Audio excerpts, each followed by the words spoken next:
Hello, I'm Sarah Stokes, the co-owner at Stokes Herzog Marketing Consulting and the founder of the Juicy Good Life, which is an online success training company for women. And today I want to talk to you about knowing your target customer. We've written several things that give you advice on everything from strategy to branding to advertising to social media. And Chris Herzog wrote the 5 types of new customers you might be experiencing out there during COVID-19.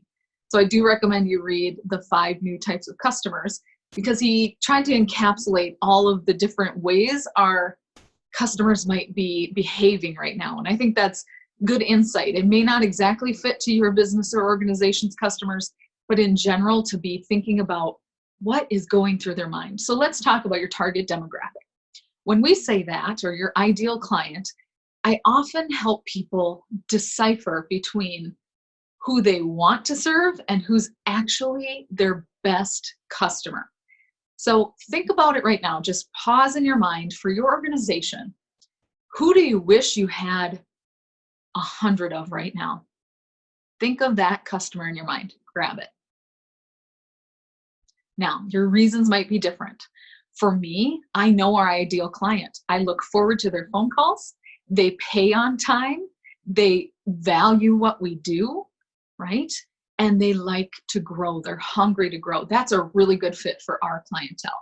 So did you hear what my criteria were? Now picture that ideal client in your mind, that person you really wish you had 100 of. What are the characteristics of that customer for you?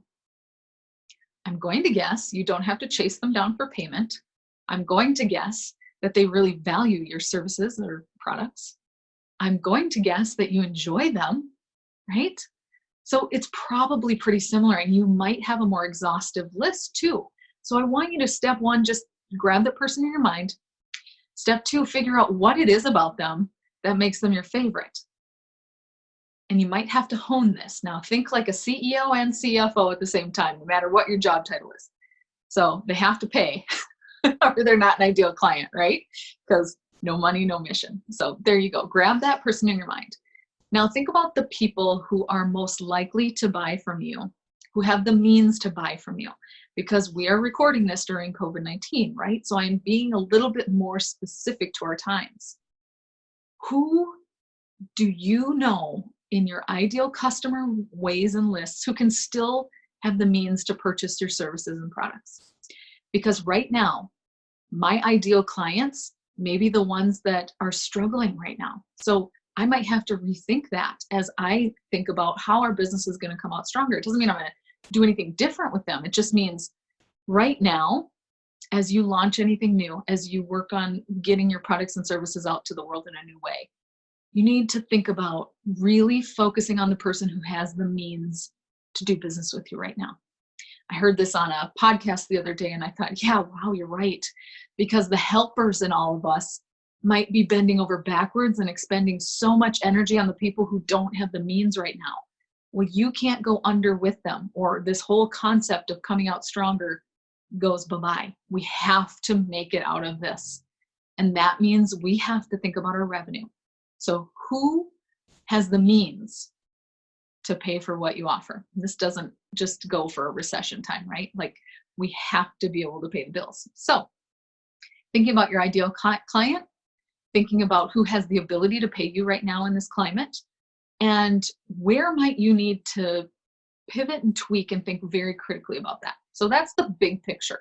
Then in our marketing consulting world, what we do for our clients every single day is hone in on where those customers are.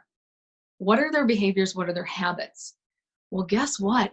We now have a whole globe that's at home a lot more, or they're out walking a lot more. Think about your behaviors in COVID-19 time and quarantine time.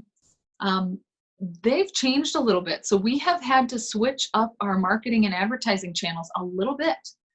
And the answer isn't just blanket online. So you may think, oh, well, I better go online right now because that's where everybody is. Yes, but guess what? Everybody else flooded that too.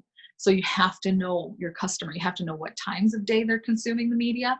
You have to know perhaps what their worries are, not perhaps, for sure. What's going through their mind? What questions do you answer for them? What problem do you solve for them? Put that first and foremost out there. And then get creative and think about, how has their behavior changed right now? Are they working from home and so sick of Zoom by the end of the day that they just want to get outside? Are they actually hungry for some direct mail right now? Whereas maybe their lives were too busy before. We are changing things up a little bit. In our real estate business, Chris has a commercial real estate business, and he is doing newspaper advertising right now because guess what? His clientele has time to read the newspaper now, probably from cover to cover. And that newspaper might have been, just leafed through before, but now people have time to really soak in that newspaper. Maybe they're turning on the evening news when they were in bed before because they were wiped out from the day. Think about it. Think about the behaviors and changes. This is a new time. So many people are starting from the same slate right now, thinking about your advertising. But if you can be thinking strategically like this will save you money, because I don't want you ever to throw advertising money out the window if your target market isn't there to consume it, right? So before you dabble in the digital world, before you dabble in, YouTube pre-roll and things like that, which is a whole science unto itself that our team is constantly working on staying ahead of, you really just need to know who it is can afford you and who you want to do business with now and into the future. I hope that helps. I appreciate you, and stay strong, everybody.